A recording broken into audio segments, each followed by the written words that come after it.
Good morning, everybody. Welcome back to my channel, Gardening with One Knee in Zone 5B. My name is Janelle. I'm here to help take the intimidation out of gardening. Today's video is going to be an August garden tour. I'm just going to do the vegetable part. And then people in the other parts of the country, they can kind of see at what pace our vegetables develop due to our planting time. So let's go take a look. Starting up here, I've got a jalapeno pepper, Ozark giant pepper, and a regular green pepper. I've already picked 2 regular green peppers so far. You can see the little jalapenos forming here. Oh, pretty nice. I'm going to leave them on here. I'm not ready to make salsa yet. The Ozark giants, they're not real gigantic yet, but really they're kind of like a slow developer. So I'm giving it more time. And then there's one more green pepper right here. But then I don't think I see anything else. I don't even see any flower buds. So after I pick that one, that might be it.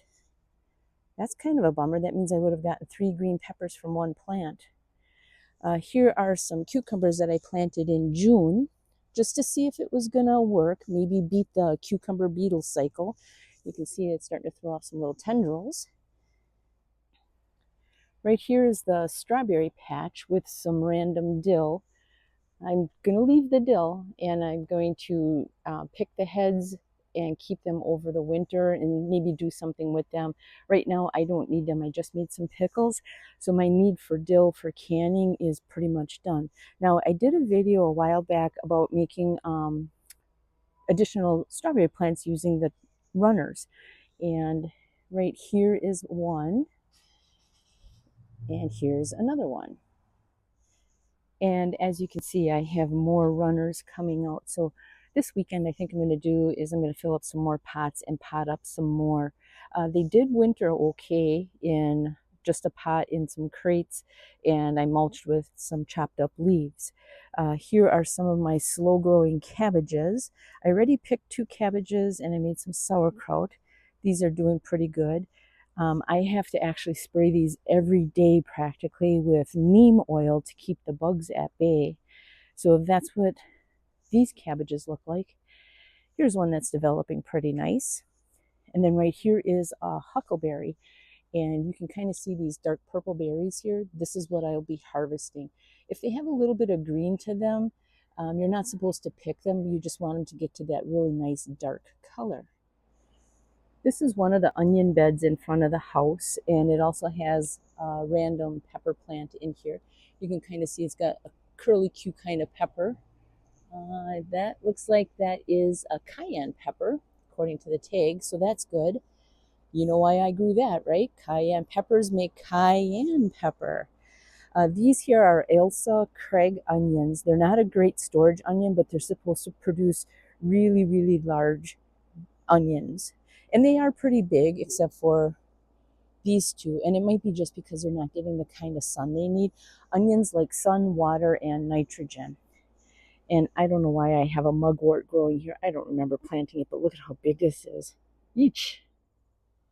Here's another bed of Ailsa Craig onions, and then another random pepper plant that doesn't look like it's going to be a high producer, but I'm just going to let it go. But you can kind of see like some of these are nice size onions. And again, these are not the greatest storage onion. But if you're making things like salsa and spaghetti sauce, things like that for preserving, this is the ideal onion because it's a large onion. You can use it for your recipes and then store your other onions that you grow. This bed here is a combination of onions, tomatoes, and peppers.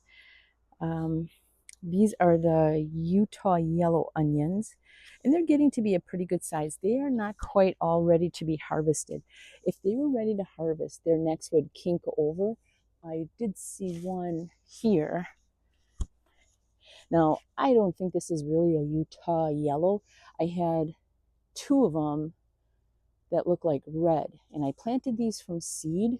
So I thought I was planting the yellow and I ended up with 2 red, and that's okay. I'm going to chop them up and use them for salsa. I'll probably come back later and pick this one because once the neck kinks over, it's done growing. I'm on the back side of that same bed. I've got a marigold and a calendula plant. Well, there's another one. planted here. They're a pest deterrent, meaning that if you get something like aphids in your garden, it's going to prefer to go to the calendula over the tomato. And these here evidently just have like a stinky smell to them, and they ward off pests. But anyway, this bed here are my super sauce tomatoes. I have blight. Blight is a stress on the plant. It is in the soil.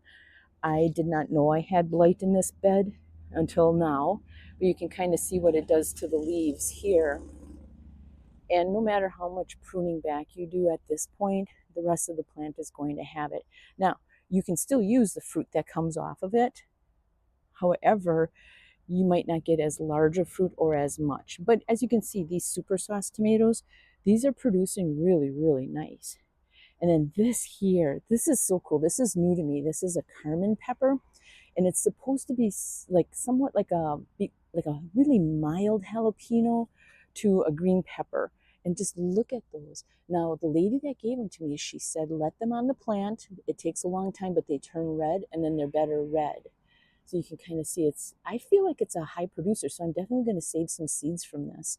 So that's one of those. And then here's the other one. Look at those two peppers. Nice. Now, with having blight in here, last year I had blight in 2 other beds, and I feel like I cooked it out for the most part with 6 mil poly. So this year I will do the same. I will try to cook it out, and I will not plant tomatoes in this bed next year. I'll plant something else. This here plant, this is a nasturtium. The entire plant is edible, everything from the leaves to the flower, and then the flower produces little corns like this that you can dry and use as a peppercorn. This is also a deterrent for pests, so I always try to plant them with my tomatoes.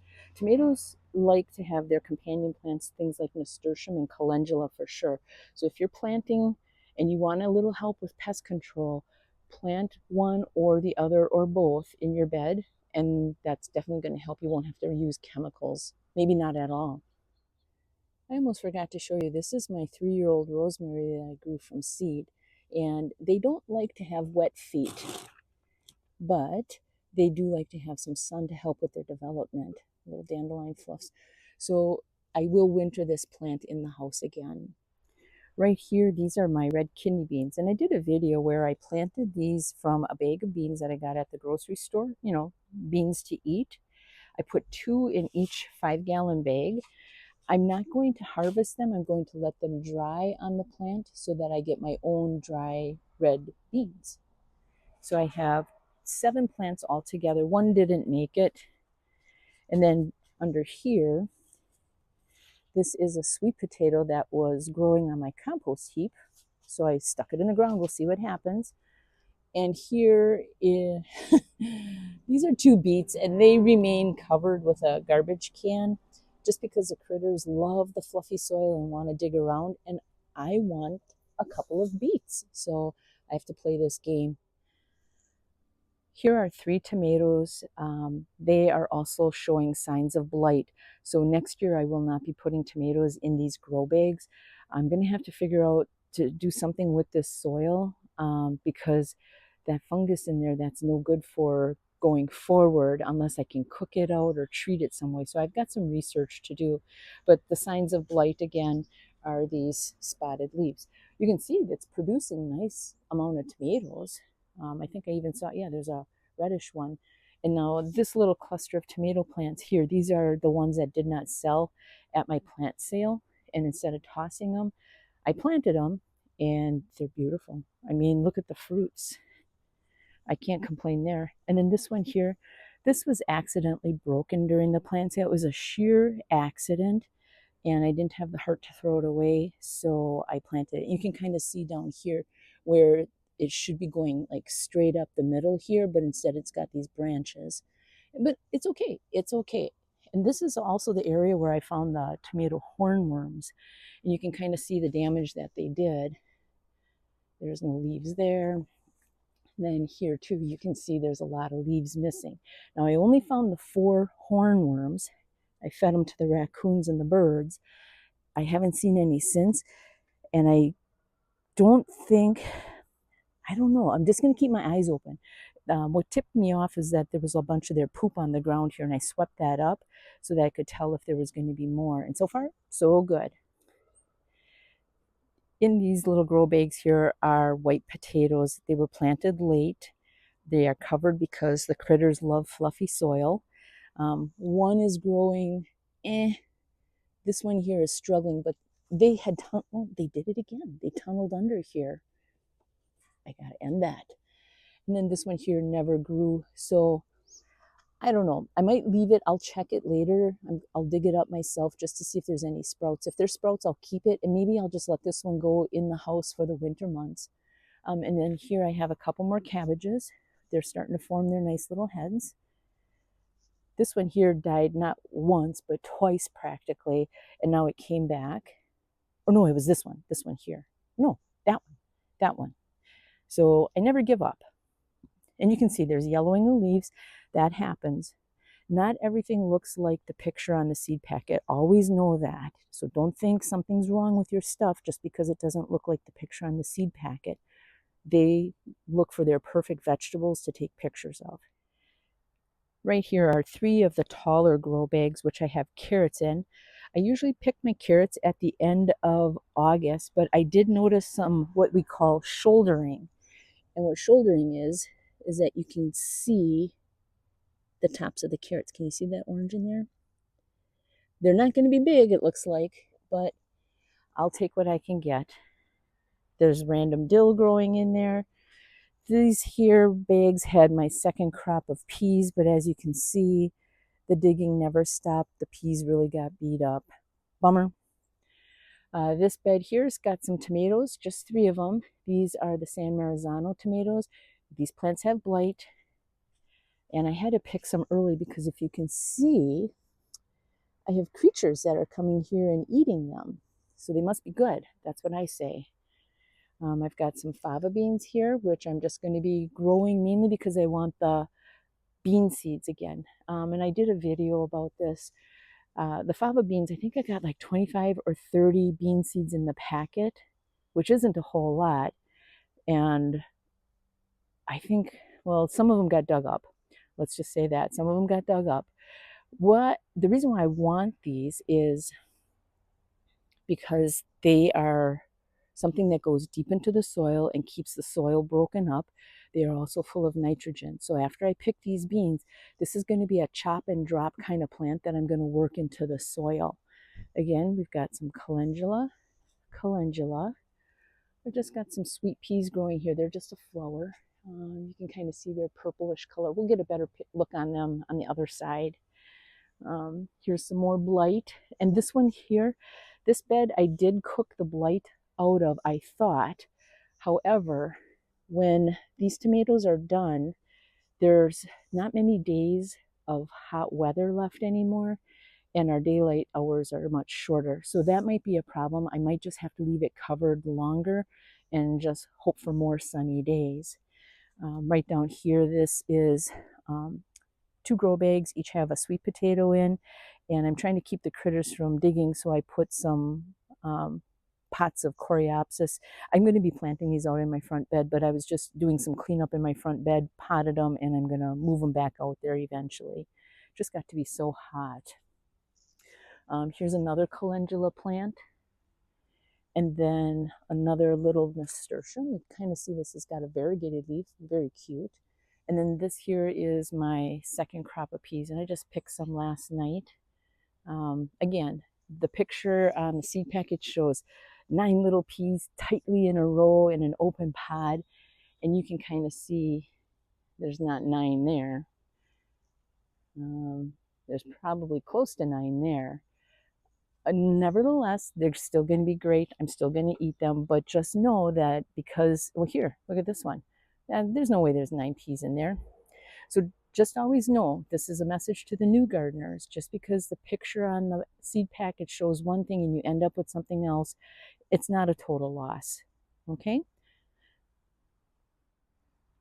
Believe it or not, I planted one nasturtium right about here, and look at how big it's gotten. Comes out way over here. These are just some pots of flowers. In this bed here, I have my strawberry spinach, and I just did a video about strawberry spinach. I can come out here and pick more of those little strawberries. I'm eating off of a plant back in here. I'm going to probably start eating off of this one because this one here I feel is going to start to bolt. Oh, sure. Look, right down there, right here. That's a sign that it looks like it's going to bolt. And when it bolts, it produces this, and then the leaves get a little bit more bitter. This is a random huckleberry that I planted here. I didn't think it was going to make it, but lo and behold, there it is. It's got some flowers on it. So that's a win. Over here, I've got 2 more tomatoes. This one here is a patio tomato. I kind of wish I would have planted more cherry tomatoes this year. I just saw a video where somebody washed up their tomatoes, cut them in half, freeze dried them, and they use them for croutons on salad. It's like, that would be perfect. Anyway, so this is another San Marzano plant, and this is indeterminate, meaning that it keeps growing. So you can kind of see how high this is. And you can see, well, there's a window to compare it to. All right, and then these do have blight also. So I'm going to have to do something with this soil as well. This bed here has a Black Beauty tomato variety. And I was really excited because it's producing. And I thought, well, at what point do you pick them? And then it said that you got to wait for the bottoms to turn red, which they're not. So I'm just going to kind of keep an eye on this, maybe do a little bit more research. I'm so tempted. And then this plant here is the pineapple tomato, and it's supposed to have more of a fruitier flavor, but I don't know. I've never grown these. I always try a couple new varieties each year just to see what I might be missing out on.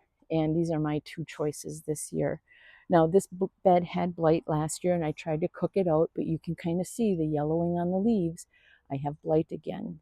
So right here too, this is supposed to be a lettuce, or I'm sorry, a cabbage, but it's really not forming its head yet. And it's so upright. So I don't know what I got here. And then these are a couple more of my my June plantings of pickles, cucumbers, some more strawberry spinach. This plant here I probably will pull this weekend. It's been so hot and humid. Nobody's really doing too much outside. This right here, this gnarly mess, this is my 3 purple potatoes. And there's supposed to be 1 white potato in here that I planted later. I don't think it ever sprouted, but you can kind of see that there's yellowing of the leaves. The plant is starting to die back. When I see more yellowing, or even when they're dry and crispy, that's when I would harvest my potatoes. Typically, I harvest my potatoes at the end of August. My end of August harvests are typically the carrots and potatoes, if that's any help for anybody in Northeast Wisconsin. This bed here, something was in here. Look at, you can tell that this pea was damaged because it's all wilty. So this is my last planting of peas, and I'm starting to get some nice peas on here. Peas don't do well in the heat, and we've had super, super hot weather, but they are producing. I'm not going to complain. This is my spearmint plant, and I am a person who prefers spearmint over peppermint. I don't know why. So that's why I choose to plant spearmint. We've got another little variegated nasturtium, some calendula. Remember, it's here to attract pests. Another marigold, which these I all planted from seed except for the spearmint in this bed. And then I got this random monster dill. You can see there's actually a couple. I'm not going to pull them. I'm happy for volunteers. Good job, guys. In this bed here, I have China jade cucumber. This is an artichoke. Never have grown those. I got this plant from one of my friends, and I want to see if I can grow artichokes if our season is long enough. She's got quite a few at her place too, so we'll let you know what happens here in Wisconsin with artichokes. And here's another China jade cucumber.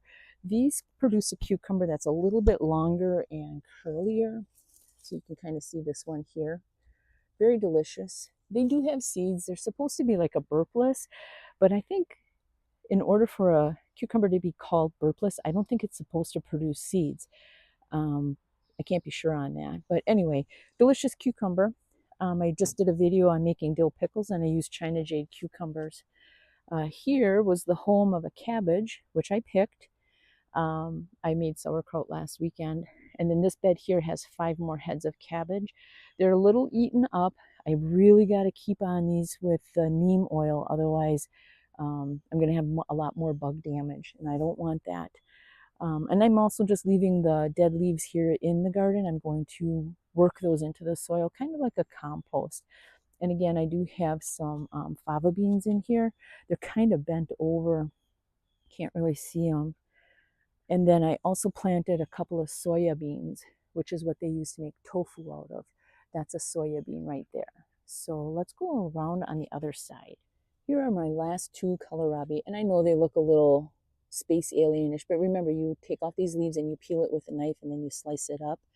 I'll probably be picking these within the next week, and then kohlrabi will be done for the season. It's just so weird. It's August already, and things are going to start winding down. Usually I'm always thinking, what can I plant in place of it so I can use that garden space? But I'm getting to the point now where I can't really plant anything because we can start seeing frost in, I don't know, like 3rd week of September. We might start seeing the chilly nights. Ugh. This is a problem. Look at the damage they did. So I got to go through here and get some neem oil on here. Absolutely. Usually these guys just terrorize the strawberries. And what I do then is I just cut the strawberries back all the way until they're just little nubs. And then they go someplace else. This year I haven't done that yet because I haven't seen them on there yet. But I don't like this. Get out of here, you guys, freeloaders. Anyway, this is a soya bean. And this is what they used to make tofu out of. Back here, you can see I have some garlic, and I'm going to pull these this weekend. I pulled them in the front, I think 3 weekends ago now. I'm going to do a video about that. I've got 3 different varieties planted here, but I'm going to do a video about it. I love garlic. I use it medicinally. I use it for cooking. I use it for canning. And I think I planted something like 70 cloves. The most I've ever planted is 98, and that was more than enough for me. This is a new raised bed this year. I've got 2 more to put together. They're going to go where the garlic is. But anyway, I've got my last cabbage plant here. Look at the bug damage. And then I also have 2 sweet potatoes in here. They're doing really good. They just started getting bug damage over the last, I would say, 10 days. Otherwise, they were doing so beautifully. But I almost have to come out here every day with neem oil and spray. Otherwise, I lose my battle. They start to lay their eggs, and then I start losing. Right here is another nasturtium, just one, and it's starting to show its age. But again, now we're a good week into August, so it can't last forever. It's a sad thing. It's done its job, though. It's one of those things for pest control. I got tons of holes here, but I'm not going to blame it on a lazy nasturtium. I'm going to blame it on me and not keeping up. I think what happened is early in the season, I started getting bug damage, and I was looking for actual bugs. And then it just got out of hand, and I started losing my battle. So these heads here all seem to be kind of developing at about the same pace. And I do plan on making one more batch of sauerkraut. I use sauerkraut on pizza, on salad. I make something called matanki. I share it with my sister, of course, too. So that's why I like making so much sauerkraut. I'm surprised at how little I have left in the basement from last year. Let's see here. There's that head forming. Some weeds. And then here's the backside of the potato plants. Oh my, this actually looks like a potato poking out of the ground. Go back. I don't know if that's going to do anything. And then here's the backside of that Black Beauty tomato. Now it got so heavy that it kinked over on the tomato cage, which is unfortunate, but it's not showing any signs of wilt. So I believe that the plant vine itself is still healthy. Here's a couple more of those pineapple tomatoes. Let's see if we can get that's actually kind of a nice picture with the Black Beauties and the pineapples together. And then we're just going to finish up here. on the back side of this bed that had the peas. These are Spanish white onions, and they're starting to kind of kink over on the necks. Not a lot of them. They're so when I kind of like cleared the soil away from the roots, a day or two later we had torrential rains and high wind. So then that kind of all tipped them. It didn't like wreck the necks of their, because you can see these necks are nice and straight yet. So they just kind of tipped all over facing north, which is unfortunate, but they're all doing very well. This variety here was not a super large variety, but I love their flavor in salsa. So that's why I grow them. And my Franken onion was actually a Spanish white onion. I have a video about Franken onion also. Here's a good look at a fava bean. Here's some more. I'm just letting them dry. Oops, there's a truck going past. I just let them dry on the plant. They'll turn, their pods are going to turn into like a dark brown. I actually think I saw one over here that was more of a dark brown. Oh yeah, right here. But they're kind of pliable, so I'm just going to let them there and see if they're going to dry a little bit naturally. Otherwise, I will bring them in the house and dry them in the house. And then this is a sweet pea again, not to be confused with a sweet pea that we eat. This is the flowering kind. And I just wanted to put pollinators in my vegetable garden. I think putting pollinators in your vegetable garden is an excellent idea because some things need to have a bee or an insect visit them. So that's that. You can kind of see this is the whole row of the 4x8 beds here on the back side. And then this is the whole row of the 4x8s here with the strawberries. So you can kind of get a better picture of the layout.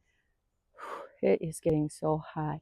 So that concludes the August version of my vegetable garden. Kind of just showing you the pace of how things are growing here in Northeast Wisconsin. They say our first frost is supposed to come like around October 10th, but we're going to get colder nights in September too. And anything that's super tender, like impatiens, those are flowers, you kind of want to make sure that they're a little bit protected because you could dip down just for a little bit into frost and that might just be enough to, do them in. So anyway, I hope you found this video helpful, informative, interesting. And I would love to see other people do videos on their gardens. I look for those all the time on YouTube just to get ideas and to see what other things people are battling. Then I know I'm not alone. All right. I hope you found this informative. Please like, follow, share, subscribe. Tell all your friends. I'll see you in the next video. Have a great day. Bye.